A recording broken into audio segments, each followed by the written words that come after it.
இன்றைய வசனம் தியானத்தின் தலைப்பு: இயேசுவுக்குள் வேர்கொள்வோம், விசுவாசத்திலே உறுதிப்படுவோம்.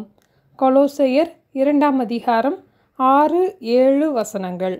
ஆகையால் நீங்கள் கர்த்தராகிய கிறிஸ்து இயேசுவை ஏற்றுக்கொண்டபடியே அவருக்குள் வேர்கொண்டவர்களாகவும் விசுவாசத்தில் உறுதிப்பட்டு ஸ்தோத்திரத்தோடே அதிலே பெருகுவீர்களாக. முதலாவது நாம் இயேசுவை ஏற்றுக்கொள்ள வேண்டும், பின் அவருக்குள் வேர்கொள்ள வேண்டும். ஏன் அவருக்குள் வேர்கொள்ள வேண்டும்? இதே அதிகாரம் 3 வசனத்திலே அவருக்குள் ஞானம், அறிவு என்பவைகளாகிய பொக்கிஷங்களெல்லாம் அடங்கி இருக்கிறது.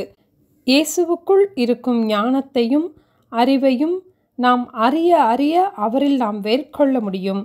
அவருக்குள் நாம் வேர்கொள்ளும் போது நாம் விசுவாசத்திலே உறுதிப்பட முடியும்.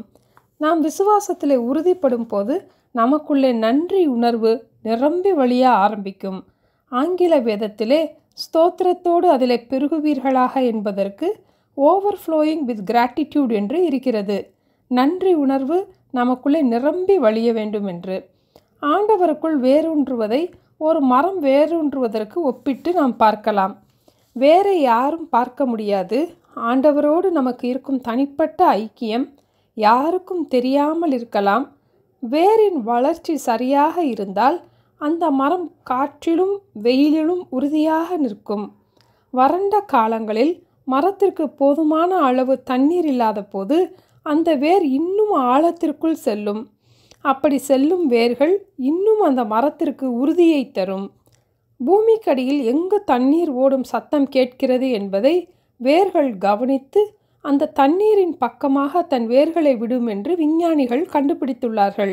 இதற்கான ஆராய்ச்சிகளை செய்தபோது தண்ணீர் இருக்கும் திசைக்கு நேராக வேர்கள் வளருகின்றது.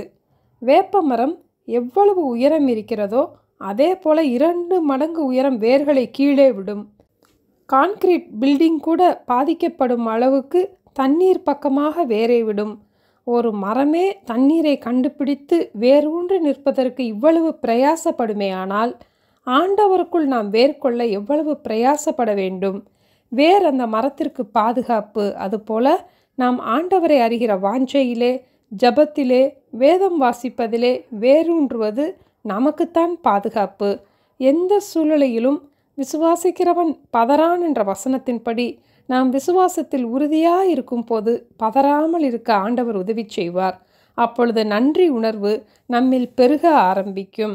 ஆகையால் நீங்கள் கர்த்தராகிய கிறிஸ்து இயேசுவை ஏற்றுக்கொண்டபடியே அவருக்குள் வேர்கொண்டவர்களாகவும் விசுவாசத்தில் உறுதிப்பட்டு ஸ்தோத்திரத்தோடு அதிலே பெருகுவீர்களாக. ஜெபிப்போமா? அன்பின் ஆண்டவரே, உங்களுக்குள் ஞானம், அறிவு என்பவைகளாகிய பொக்கிஷங்கள் எல்லாம் அடங்கி இருப்பதற்காக ஸ்தோத்திரம் அப்பா. நாங்கள் உங்களுக்குள்ளே வேர்கொள்ள எங்களுக்கு கற்றுத்தாங்கப்பா. விசுவாசத்தில் உறுதிப்பட எங்களுக்கு கிருபை தாங்கப்பா. எங்களுடைய இருதயம் துக்கத்தினால் நிறையாதபடி நன்றியினால் நிரம்பி வழிய எங்களுக்கு உதவி செய்ய வேண்டுமாய் இயேசுவின் நாமத்தில் ஜெபிக்கிறோம் பிதாவே. ஆமென். Thank you. Have a blessed day.